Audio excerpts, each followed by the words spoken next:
Straight ahead on Law&Crime Daily. I have to, for this sentence, ensure that the only time Mr. Halderson comes back into the community is to have the privilege of a burial that he denied his parents. A judge hands down the sentence to Chandler Holderson following his conviction for killing and dismembering his parents. Plus, I was asked to analyze the records and see how many times Billy Turner talked to Sheriff Wright. We found 186 calls between July 5th, 2010 and August 5th, 2010. Cell phone records tell more of the story of how NBA player Lorenzo Wright lost his life. And she knew the activities of Jamarcus Glover. I don't think she was physically moving any narcotics. I've never thought that. I think she was being used by these guys and placed her in positions that obviously had a very negative outcome. An officer involved in the Breonna Taylor raid is speaking out. John Mattingly gives a first-hand account of what happened the night of the no-knock warrant. But first, I am not suicidal. Okay? I am not suicidal. I am innocent, and I am not suicidal. A surprising turn after Jussie Smollett serves just days of his sentence in Chicago. Law&Crime Daily covering court cases from coast to coast.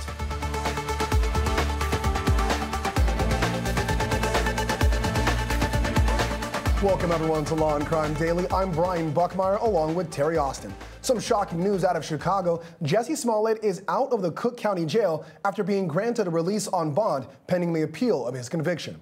This comes after less than a week into his sentence for a hate crime hoax that cost the city thousands of dollars. Smollett was convicted in December of 5 felony counts of disorderly conduct for lying to police. He claimed he was the victim of a racist, homophobic attack. A jury agreed with what the prosecution alleged, that the actor recruited 2 brothers to fake the attack for publicity. A Cook County judge sentenced Smollett to 150 days in jail last week, just as the sentence was being handed down. But before being escorted from the courtroom, Smollett stood up from the defense table, yelling, "I'm not suicidal." And after just 6 nights behind bars and a motion from his attorneys, an appellate court sprung the former Empire actor from jail Wednesday night. The decision reportedly based on the fact Smollett likely would have already served his jail time before his appeal would get very far. It was also noted the actor had never been convicted of a violent crime. Smollett's attorneys have argued he shouldn't have even gone to trial after last year's promise from the prosecutors to dismiss the case and the initial indictment based on a deal. The case was reinvestigated months later, which brought renewed charges. Joining us today is former Chicago area detective and SWAT member Lisa Lockwood and Terry Austin. Lisa, you predicted the jail time from the get-go, and now he's out pending an appeal. What was your reaction when you first heard the decision? I did not predict 6 days for Jussie to be released. The wheels of justice can be slow sometimes, but in this case, with an incredible high-paid dream team that he has on staff, it went very swiftly for him. My social media was blowing up, my telephone, what happened, how in the world did he get out? And I think you alluded to it earlier, Brian, when you made the comment that he wasn't a threat. He was never arrested, and there was no concern that he was going to jump bond. So I think that's what we're dealing with here today. Now, Terry, the appellate judge laid out their reasons for releasing Smollett.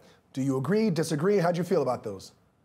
I do not agree. It was a 1-page order. It was less than 1 page, actually. They listed 2 reasons. They said, first of all, that it was nonviolent. I agree with that reason. But the second reason they gave, I don't agree with. They said that to release someone because the appeal could take longer than the actual sentence is not a good reason. First of all, it shouldn't take 150 days to decide. That's 5 months. But second of all, every defendant can make that argument if they are waiting for an appeal. Even 1 day in prison is too long if they actually win that appeal. So regardless of the length of that sentence, I think, frankly, Judge Lynn had every right to set an example, and I think he was trying to do that. It was a serious crime. Hate crimes are very serious, and to make it up, I think, was something he should be punished for. All right, so now the appellate court has this case. So, of course, give you updates as that begins. Will the sentence stick? Will the verdict stick? You got to keep watching Law&Crime Daily for all of your updates. Still ahead on Law&Crime Daily, a cell phone expert takes the stand in the case of slain NBA player Lorenzo Wright. But first, a sit-down with former Louisville police officer Sergeant John Mattingly. What he says happened the night of the infamous Breonna Taylor raid.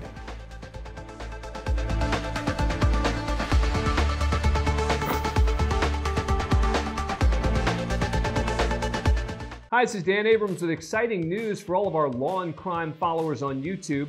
You can now get the live Law and Crime Network with YouTubeTV for all of your daily live trial coverage, legal news, expert analysis, and original true crime programs. Subscribe to YouTubeTV today and then locate Law and Crime in the channel guide. And for only $1.99 a month, you can add the network to your bundle. Watch Law and Crime every day with YouTubeTV. We put you in the jury box.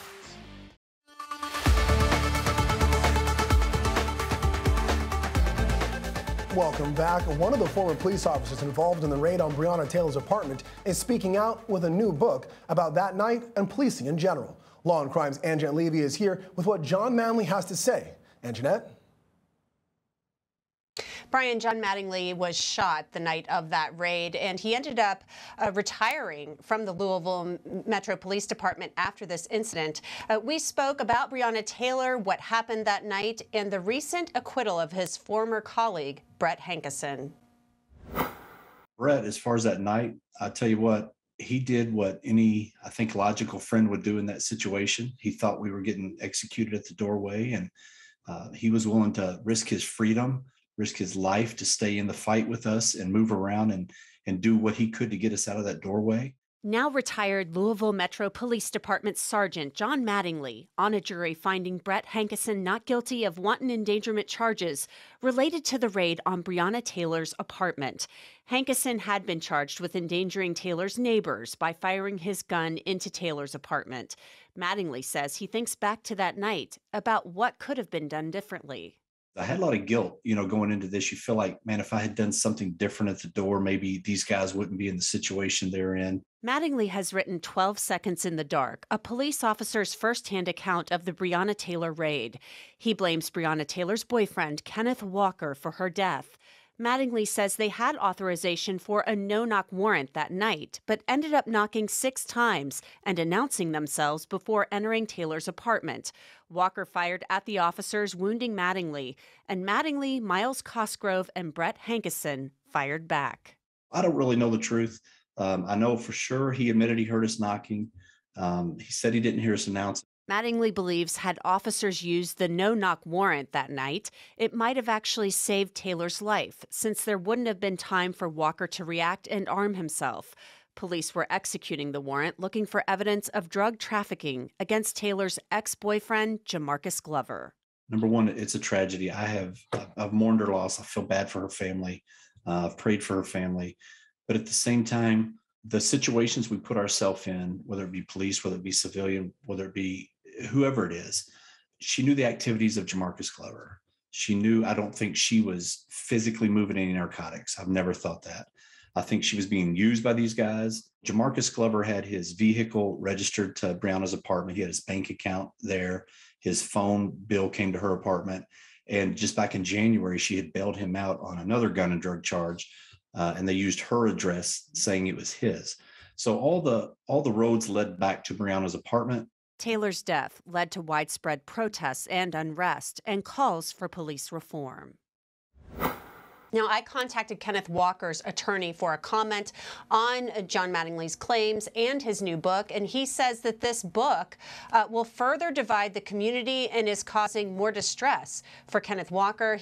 Walker's lawyer goes on to say that it's a lie, that Walker knew that the police were entering the apartment and that he had a right to stand his ground. Brian?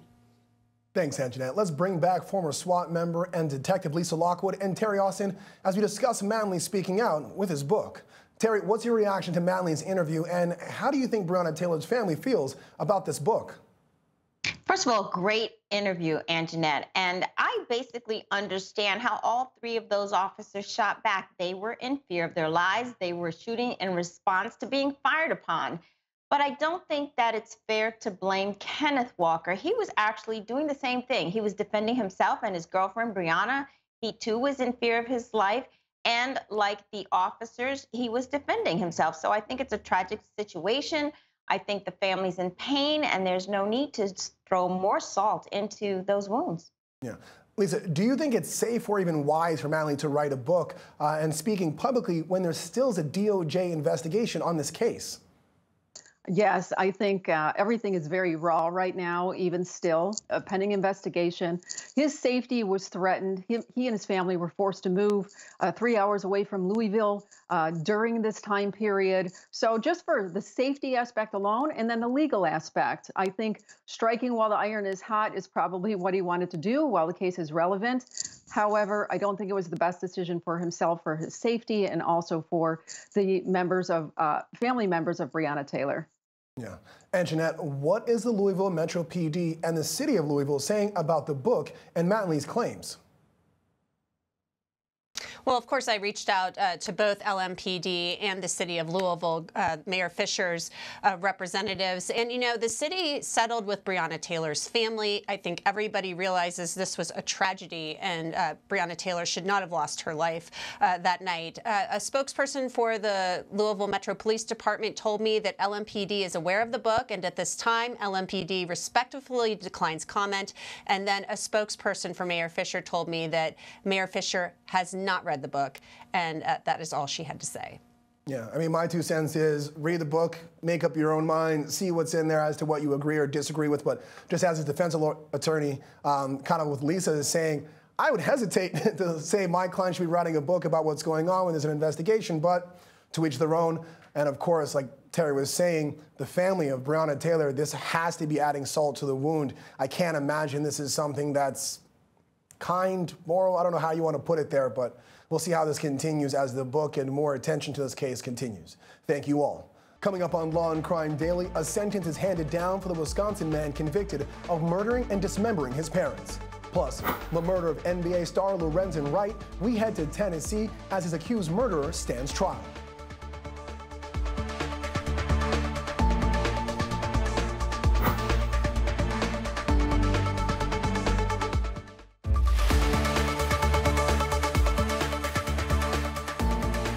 Welcome back to Law and Crime Daily. A cell phone expert testifies that Lorenzo Wright's ex-wife, an accused killer, sent a string of coded text messages before and after his death. The one-time NBA star was reported missing in July 2010 when he didn't return calls to family members. His body was later found in the Tennessee woods near his mother's home.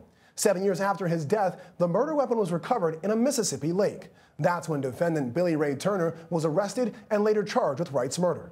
Prosecutors say Wright's ex-wife, Shara Wright, recruited Turner to shoot and kill her ex-husband. They say she was after the basketball player's life insurance policy. Shara Wright was later charged in connection to her ex-husband's murder. She's currently serving a 30-year sentence for facilitating the murder. On Wednesday, cell phone expert Sergeant Dennis Evans took the stand, telling jurors that the same cell phone service area that picked up Wright's final 911 call also pinged Turner's cell phone just 2 minutes later. He also detailed the messages Shara Wright deleted after they were sent and received. So what we're looking at here on the left is the actual message, what we can see. We can tell it came from the phone. It was on July 18th at 11:47 and 17 seconds. We can tell that it was a sent SMS message. And we can tell that it was a message sent to Billy Turner at his phone number. If you look at the top left, the top arrow, there's a red X. The red X indicates that it was deleted and that our software was able to recover it. So this is essentially 28 minutes before the 911 call. But these are the messages between Shara and Billy that night. Mr. Turner then responds at 11:49 and 04 seconds. We can tell the date time is 7/18/2010 at 11:49, or 2 minutes after she sent the text. And then you've got, it was to Mr. Turner, or I'm sorry, from Mr. Turner. So this came from him to her, and then the body of the text was okay. Former Detective Lisa Lockwood and co-host Terry Austin join us as we decode the murder trial of Lorenzo Wright. Lisa, these not-so-coded messages seem to point the murderer to the murder. Are these messages and cell phone pinging tying Turner to the murder enough for a guilty verdict? That in itself is not enough, but we do know the weapon did belong to him. They weren't able to extract fingerprints from it because of the degradation of being in the water for such a long period of time. But all of these other items are circumstantial. It doesn't put him immediately in the vicinity of him where you know that those two phones were together within a certain amount of feet. but the conversations and also the pinging does put him in that area. It is helpful, but on its own merits, it doesn't stand up to the fact of giving him a conviction. We still need more information. Yeah, I know. In law school, we would call it like the bundle of sticks. One stick can break on its own, but you add multiple sticks together, it makes for a stronger argument that can't be broken. Makes a lot of sense when you put it all together there. Thanks, Lisa. Terry, the defense attorney tried to discredit the testimony of the cell phone records expert. Do you think they made any points? No, I don't think they made any points. Sergeant Evans was pretty strong on that stand. He's an expert in digital forensics, and he was certified in extracting and analyzing phone data. And one of the things the defense tried to do is to say that he only had training for 1 week, and it was in 2016, and it wasn't in 2010. But hey, guess what? He extracted and analyzed that data just recently, so it doesn't matter if he was certified back in 2010. He also tried to say that he had never testified on behalf of defendants, but that too doesn't matter because he was an employee of the authorities, of the police. So of course he's not going to be testifying for defendants. So I think all in all, it didn't make any headway there. Yeah, they're trying to poke some holes in the credibility. It doesn't seem like they did it enough, at least for you. Terry, we'll continue to follow this case, giving you gavel-to-gavel coverage, of course, here, the Law and Crime Network. When we come back, a sentence is handed down for the man convicted of murdering and dismembering his parents. But just how long will Chandler Holderson spend behind bars? We head to Wisconsin for the latest.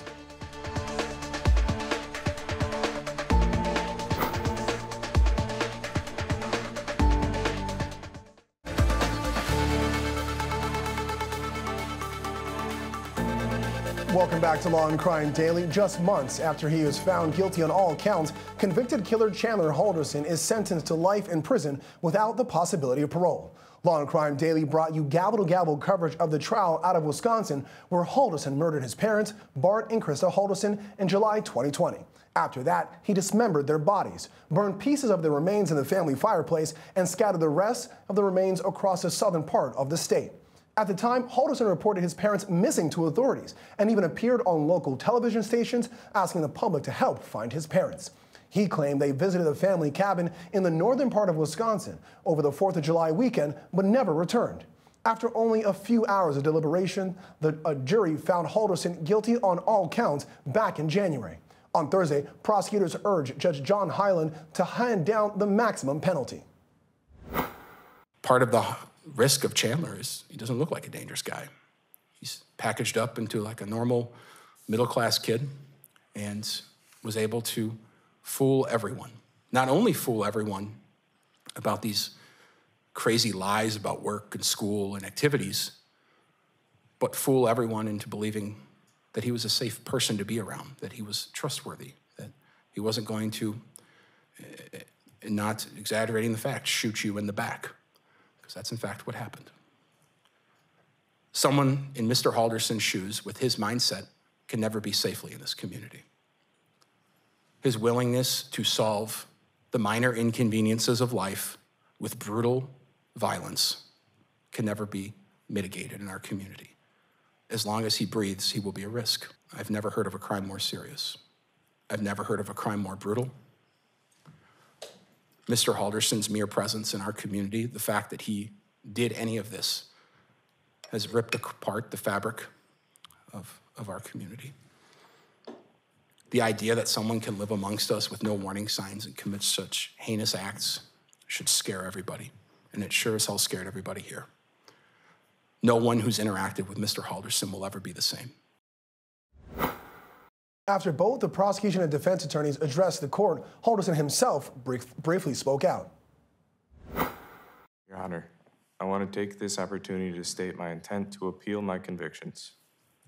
If there are any lawyers listening and willing to take on my appeal, take a moment to please reach out to me. It's not that I do not have feelings. It's that I was warned to not show them due to the scrutiny of this case. Thank you.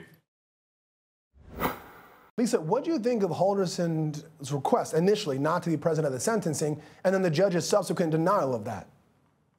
I saw that as him being a coward. Not only is he a vicious monster who committed these crimes against his beautiful, loving parents, but the fact that there's been zero remorse, nothing. And even in the end, with his final statement stating that he wasn't told not to show emotion, is him still not taking accountability and playing the blame game. So no parole. Opportunities to me, obviously life he's going to have, but no parole means that the general public will be protected here on out for as long as he's alive. And I'm grateful for that decision. Yeah, I know in many cases we've heard the I'm not going to give emotion, I'm not going to give an impact statement kind of thing upon sentencing. But this, where it's your parents, I think there's a little wiggle room for that. I think a lot of defense attorneys would agree. Terry, Thursday was one of the first times you heard Halderson address the court. What'd you make of his call for a new team of attorneys? Listen, Brian, his statement was as cold-blooded as he is. He's saying he's intending to appeal as if his own attorneys did not do a good job. But if anyone is listening, please reach out. I'm not sure he's going to get a response to that because there are no viable grounds for appeal. Then he went on to say, as you heard, that it's not that he doesn't have feelings. He was warned not to show it. I am certain that his attorneys did not tell him, don't show any feelings at all. They probably said, don't react when you hear testimony, because you want your client to look cool and calm, but not cold and calculated. So I happen to agree with the prosecution and with the judge. This crime is even more heinous because his parents, as we just heard, were the most loving parents you could have possibly had. All right, so that's kind of, well, maybe that's the end of the chapter for Chandler Holderson. He stays in an appeal, but we'll keep you updates as that progresses. Thank you for joining us here at Law and Crime Daily. We'll see you next time as we discuss justice in America.